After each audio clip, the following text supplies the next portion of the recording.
Hammaga assalomu alaykum. Siz spinnerlar to'g'risida eshitganmisiz? Agar eshitmagan bo'lsangiz, unda omadingiz bor ekan. AQShda bu o'yinchoq hammani aqldan ozdirishga ulgurib bo'ldi.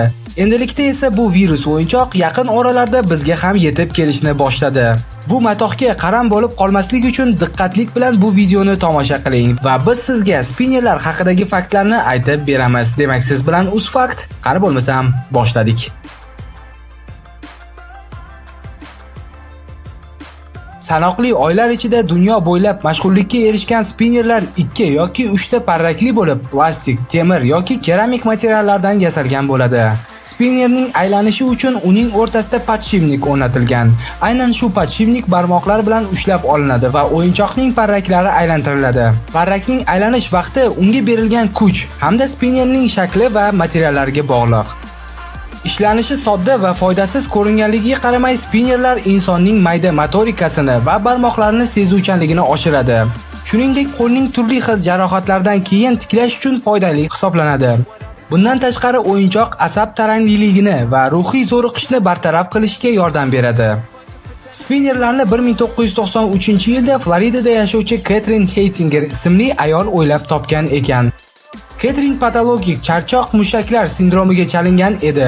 U ko'p vaqt qizi bilan o'ynay ololmaganligi sababli qizini chalg'itish maqsadida bu o'yinchoqni gazeta va skochdan foydalanib yasab beradi. Bu o'yinchoq boshqalarga ham yoqib qoladi va Katrin ularni uyida yasab, Floridaning san'at yarmarkasida sotishni boshlaydi. U bir necha ming o'yinchoqlarni sotib, unga patent oladi, lekin bir qancha vaqt o'tmay o'yinchoqqa odamlarning qiziqishi yo'qoladi. 2005-yilda esa patentning muddati tugaydi. Uni cho'zish uchun 400 AQSh dollari talab etilganda, Katrin buni rad etadi va shu sababli o'yinchoqqa bo'lgan barcha patent huquqlarini yo'qotadi. Oradan 11 yil o'tib, mashhur Forbes nashriyoti ofis ishchilari bilan bo'lgan so'rovnoma natijalar matnini chop etadi. Unda ofis ishchilari klaviaturada doimiy ishlaganligi uchun barmoqlarida og'riq va qo'l charchog'idan shikoyat qilgan edi. Forbes 2017-yilda ofis ishchilari uchun spinner eng kerakli o'yinchoq degan maqolani chop etadi. Bu maqola spinnerlarni haqiqiy mainstreamga aylantiradi. Dunyo bo'ylab spinnerlar barcha ofis ishchilari va bolalarning sevimli o'yinchog'iga aylanadi. Uni hattoki AQShning 64 ta maktablarida qat'iyan taqiqlab qo'yishadi. 2017-yilning aprel oyida bu o'yinchoqlarning savdosida haqiqiy portlash bo'ldi. Tasavvur qiling, atigi bir oy ichida 10 millionlab bu qurilmalar sotildi. Bugungi kunda spinnerlarning savdosi Amazon, AliExpress va yana boshqa katta onlayn bozorlarda eng ko'p xarid qilinayotgan mahsulot hisoblanadi.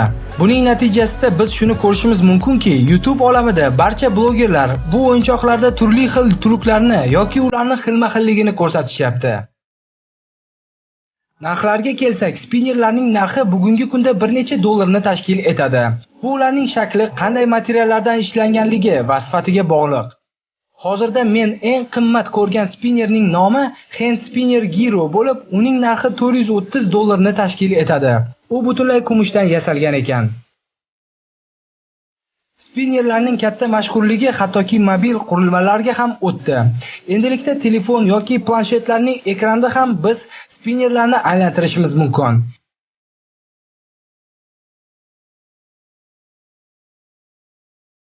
Men YouTube'da shu spinnerlarni aylantirayotgan blogerlarning videolarini ko'rdim va hech kimni bu bilan xafa qilmoqchi emasman. Lekin bu o'yinchoqlar butun dunyoga nima uchun trend bo'lganini tushunmadim. Oldinlari esingizda bo'lsa, Yula degan bir o'yinchoq bo'lar edi. Spinnerlarning qandaydir tomonlari ham shu Yulaga o'xshab ketadi, lekin Yula 5,5 ming yil oldin o'ylab topilgan bo'lsa ham, hech qachon bunday shov-shuv bo'lmagan. Har doim bolalarning oddiy o'yinchog'i edi xolos.